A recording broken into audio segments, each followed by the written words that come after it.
The man who planted trees for a human character to reveal truly exceptional qualities. One must have the good fortune to be able to observe its performance over many years.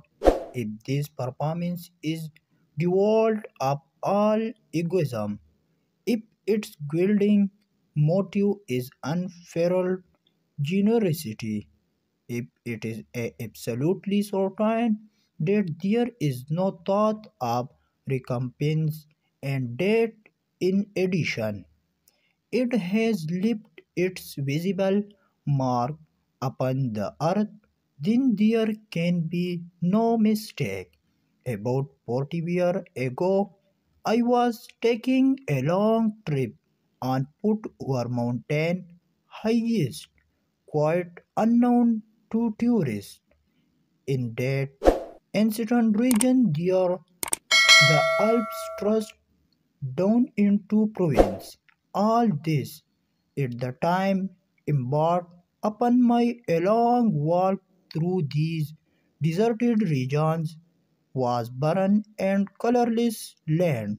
Nothing grew there but wild lavender.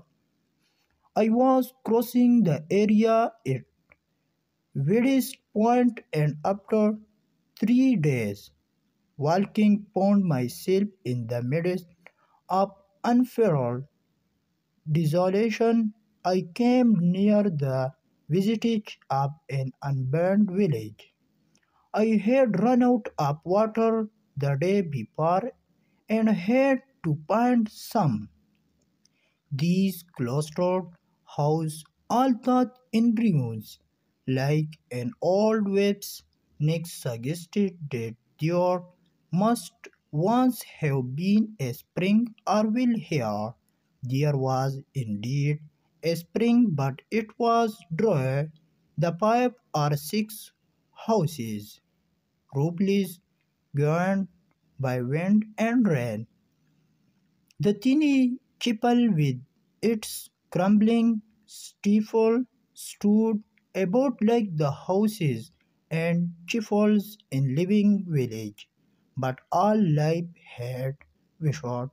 It was a fine June day, brilliant with sunlight, but over this unhilled land, high in the sky, the wind blew with unendurable fury.